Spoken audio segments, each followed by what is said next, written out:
देश में आए दिन न जाने कितने दुष्कर्म किए जाते हैं, जिनमें से एक मामला है जो कि हाल ही में बहुत ज़्यादा हाईलाइट हुआ है। वो है आरजीकर मेडिकल कॉलेज वाला केस। मगर आपको जानकर हैरानी होगी कि जिस तेज़ी से इस देश में दुष्कर्म बढ़े जा रहे हैं, उससे कई ज़्यादा तेज़ी से एक और क्राइम है जो कि बढ़े जा रहा है और उसके बारे में कोई बात ही नहीं करता। अब आप भी सोच रहे होंगे कि ऐसा क्या क्राइम है जो कि दुष्कर्म जो हो रहे हैं हमारे देश में उससे भी ज़्यादा हो रहा है, और ऐसा क्या क्राइम है जिसके बारे में कोई बात ही नहीं करता। तो आज उसी के बारे में हम बात करने वाले हैं। इस क्राइम का नाम है फेक केसेस।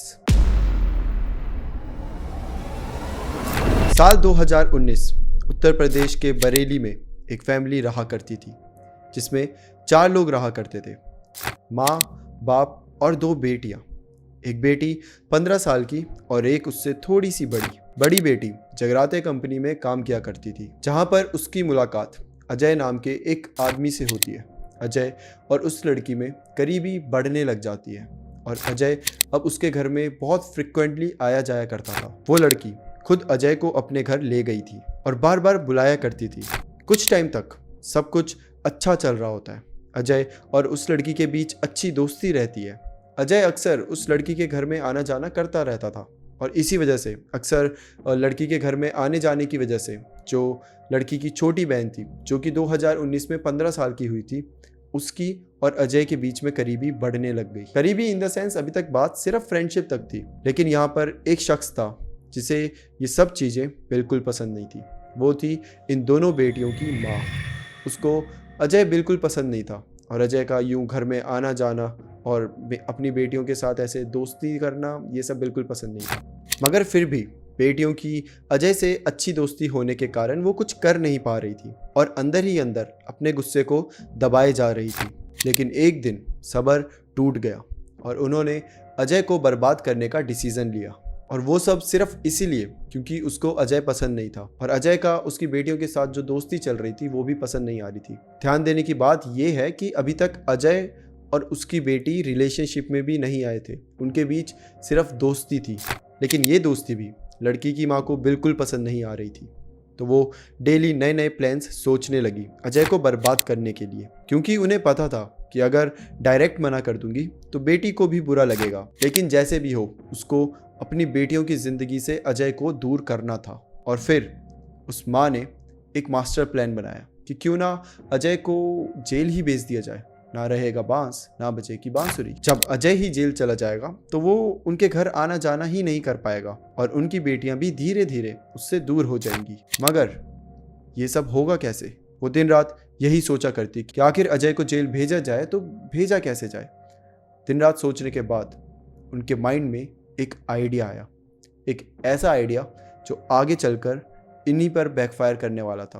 और बैकफायर तो क्या, इनकी पूरी जिंदगी बर्बाद करने वाला था। उन्होंने ये प्लान बनाया कि क्यों ना अजय के ऊपर फेक किडनैपिंग और रेप का आरोप लगा दिया जाए। और जब ये आरोप लगा जाएगा तो हमारे देश का कानून वुमेन सेफ्टी और ऐसे मर्दों को जिनके ऊपर ऐसे आरोप लगे हों उनको पकड़ने में बिल्कुल देर नहीं लगाता। ये हम सबको पता है। वेल, आयरनी की बात है, अभी आरजीकर मेडिकल कॉलेज वाला जो केस हुआ था उसमें तो कानून कहीं दिख ही नहीं रहा था। और जब ऐसे मिडिल क्लास या छोटे लोगों पर ऐसे केस होते हैं तो झट से उन्हें पकड़ लिया जाता है और उनकी लाइफ बर्बाद कर दी जाती है, जबकि अभी तक कुछ प्रूफ भी नहीं हुआ होता स्टिल।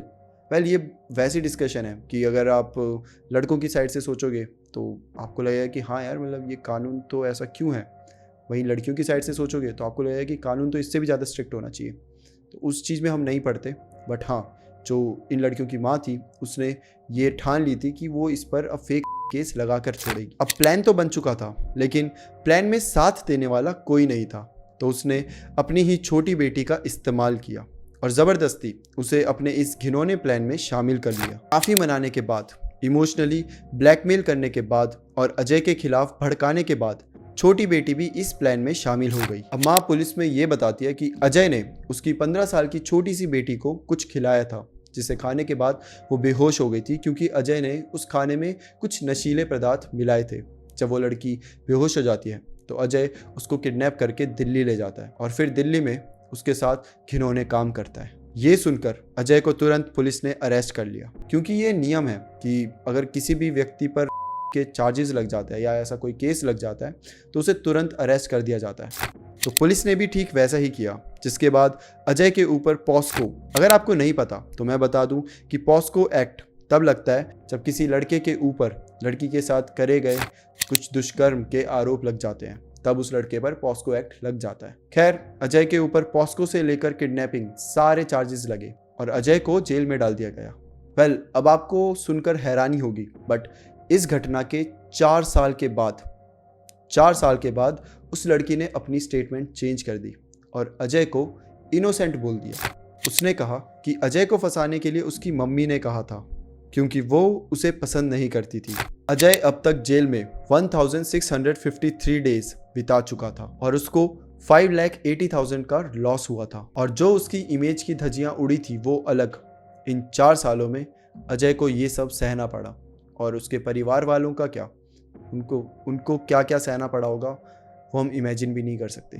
क्योंकि हम सबको पता है कि अगर यहाँ पर कोई भी जेल जाता है तो उसकी इमेज की धज्जियाँ उड़ती है, और अजय तो किडनैपिंग और के चार्जेस में गया था, तो मतलब आप सबको पता है उसके आफ्टर मैथ क्या होते हैं। खैर, डिस्ट्रिक्ट कोर्ट ने उस लड़की को उतने ही दिनों के लिए जेल भेजा जितने दिन अजय ने जेल में गुजारे थे, और उस लड़की को उतने ही पैसे भी देने थे जितने का अजय को लॉस हुआ था, मतलब कि 5,80,000। कोर्ट का ये कहना था कि ऐसे केसेस की वजह से ही, ऐसे लोगों की वजह से ही जो रियल विक्टिम होते हैं, जिनके साथ ये सब सच में होता है, उनको भी प्रॉब्लम्स फेस करनी पड़ती है, जो कि एकदम सही बात है। क्योंकि ऐसे केसेस की वजह से ही जो रियल कल्प्रिट होते हैं, जिन्होंने असल में लड़कियों के साथ इस तरह की हरकतें करी होती है, लोगों में एक मिनट के लिए उनके लिए भी सिंपैथी आ जाती है कि शायद इसने भी ऐसा ना करा हो, शायद इसको भी फेक केसेस में फंसा दिया हो। ये सारी चीज़ें कुछ लड़कियों की वजह से है, जो कि ऐसे फेक चार्जेस लगा देती है और लड़कों को ऐसे फंसा देती है। वेल, पिछला केस काफ़ी सिंपल था, बट अब जो मैं केस बताने वाला हूँ, इससे आप सबको कुछ सीख लेनी चाहिए और सारे मर्दों को सतर्क रहना चाहिए, वरना आपकी ज़िंदगी रातों रात बर्बाद हो सकती है, चाहे आप बेगुनाही क्यों ना हो। दरअसल गोवा पुलिस ने एक बहुत बड़े फेक रेप केसेस के रैकेट को एक्सपोज किया है, जिसमें कई लोग शामिल थे। लेकिन इसकी शुरुआत गुजरात की 2 औरतों ने की। वो ऑनलाइन आदमियों को अपने प्यार के झांसे में फंसाकर उनके साथ गोवा जाती थी, जहां वो उनसे पैसे मांगती थी, और जब आदमी पैसे देने से मना कर दे तब वो उन्हें फॉल्स केस करने की धमकी देती थी, जिसके डर से उन्होंने कई लोगों से पैसे कमाए। और जो लोग पैसे देने से मना कर देते थे, उन पर ये 2 औरतें फेक केसेस के चार्जेस लगा देती थी, और इसी केस से इंस्पायर होकर कुछ और लोगों ने ये फेक केसेस का धंधा शुरू कर दिया था। जी हाँ, ये पूरा एक धंधा बन चुका था, एक प्रॉपर बिजनेस, जिसमें वो लोग सुंदर लड़कियों को ढूंढते थे जिनकी फाइनेंशियल कंडीशन कुछ खास अच्छी नहीं हो, फिर उन्हें पैसों का लालच देते और इस प्लान में शामिल कर लेते। पैसों की लालच में लड़कियां इस प्लान में शामिल भी हो जाती, क्योंकि वो काफ़ी बड़े अमाउंट ऑफर करते थे और कहते थे कि तुम इस प्लान में शामिल हो जाओ, तुम्हें कोई पकड़ भी नहीं पाएगा, बिना ज़्यादा मेहनत किए आराम से पैसे भी कमा सकती हो।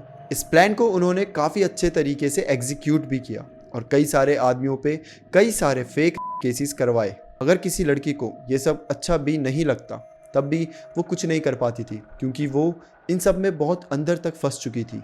क्योंकि अगर वो लड़कियां बैक ऑफ करती तो अंदर तो उन्हें भी जाना पड़ता ना जेल में, उन्होंने ही तो बाकियों पे फेक केसेस लगाए हैं, तो बैक ऑफ करने का तो कोई ऑप्शन ही नहीं था। और यही सोचकर कई सारी लड़कियों ने कई सारे बेगुनाह आदमियों पर फेक रेप केसेस चला दिए थे, जिस वजह से उनके करियर से लेकर फैमिली सब कुछ बर्बाद हो जाती थी।